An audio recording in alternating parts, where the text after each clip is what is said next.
आभाळाची आम्ही लेकरे काळी माती आई, आभाळाची आम्ही लेकरे काळी माती आई।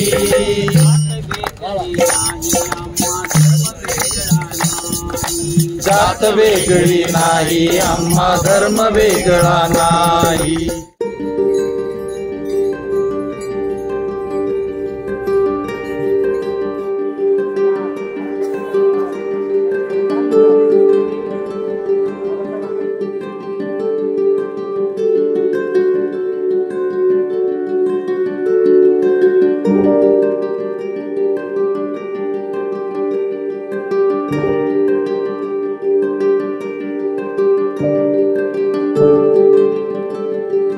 गेली 700 वर्ष या महाराष्ट्राच्या मातीमध्ये संतांच्या दिंड्या निघतात आणि या संतांच्या वारीमध्ये कुणी कुणाला जात विचारत नाही, कुणी कुणाला धर्म विचारत नाही, कुणी कुणाला पंथ विचारत नाही, कुणी कुणाला प्रांत विचारत नाही किंवा स्त्री आहे की पुरुष आहे म्हणून भेदभाव केला जात नाही।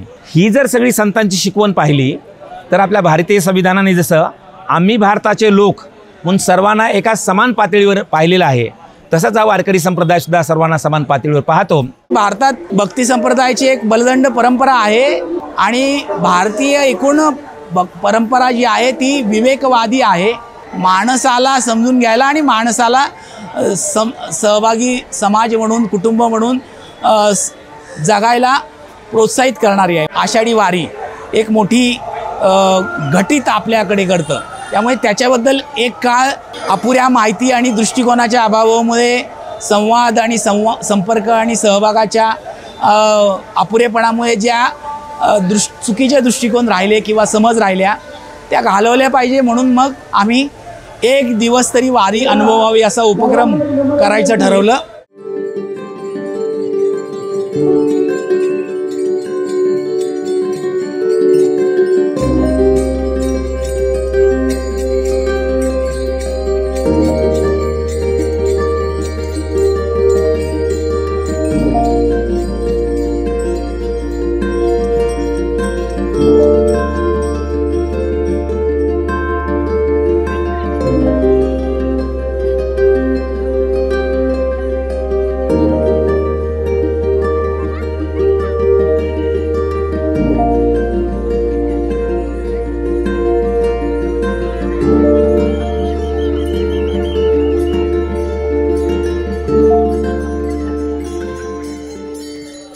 महामानव डॉक्टर बाबासाहेबांच्या नेतृत्वात ते संविधानाचा सगळा मसुदा तयार झाला, पण त्या मसुद्यामधल्या सगळ्या विचार मूल्यांचं पूर्वपीठिका ही आपल्याकडच्या भारतीय विचार विवेकी परंपरेतनं संत आणि समाजसुधारकांच्या कार्यकर्तृत्वाच्या त्या काळच्या बंडखोरीतनं आलेली आहे।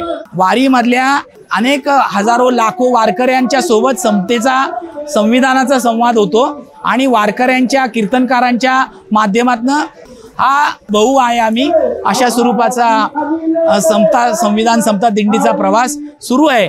संविधानाचं जे प्रेम्बल आहे त्या प्रेम्बलमध्ये 4 मूल्ये महत्त्वाची सांगितलेली आहेत: समता, स्वातंत्र्य, बंधुत्व आणि सामाजिक न्याय। वेगवेगळ्या जातीतले 24 संत एकत्र झाले आणि त्यांनी या वारकरी संप्रदायाची पायाभरणी पंढरपूरच्या वाळवंटामध्ये गेली आणि त्या वेळाला या बाजूला 5-25 टाळकरी आणि त्या बाजूला 5-25 टाळकरी असं कीर्तन करत असताना प्रत्येकाला आपलं म्हणणं मांडण्याचा अधिकार दिला।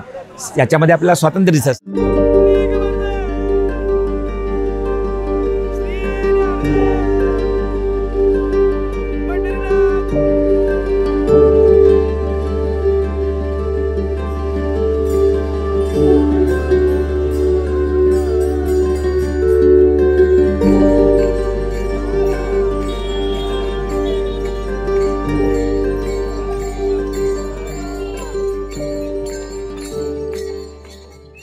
देहूपासून पंढरपुरापर्यंत आणि आळंदीपासून पंढरपुरापर्यंत निघालेल्या या दिंडीमध्ये 2 लाख महिला, 2 लाख पुरुष असं एकत्र चालतात, उघड्यावर राहतात, उघड्यावर आंघोळ करतात तरी ह्या 14-15 दिवसामध्ये एकाही माझ्या माईची, एकाही माझ्या बहिणीची, एकाही माझ्या ताईची तक्रार नसते की माझ्याकडे कोणीतरी चुकीच्या नजरेने पाहिलं. हीच बंधुता आमच्या संविधानानं सांगितलेली आहे. संपूर्ण एक दिवसाच्या उपक्रमामध्ये कमीत कमी 200 ते जास्तीत जास्त 500 लोक एक दिवस वारीच्या निमित्तानं ह्या वारीमध्ये, म्हणजे ज्यांना वारीच माहिती नाही असे लोक नव्याने ह्या वारीमध्ये येऊ लागले. ह्या ज्या सगळ्या पालखींमध्ये जर लोक पाहिली तर ही शहरी भागातली खूप कमी आहे. ग्रामीण भागातले कष्टकरी लोक आहेत.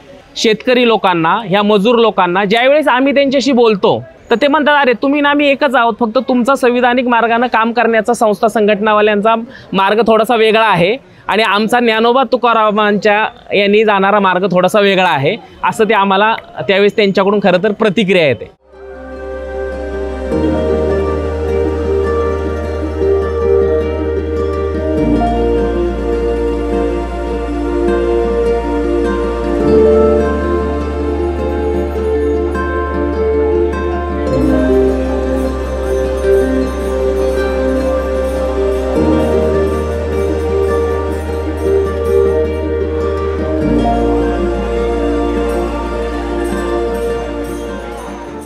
त्या वेळेला काही व्यवस्था अशा असतात, काही मनोवृत्ती अशा असतात की समाजामधली एकी दुभंगली जावी.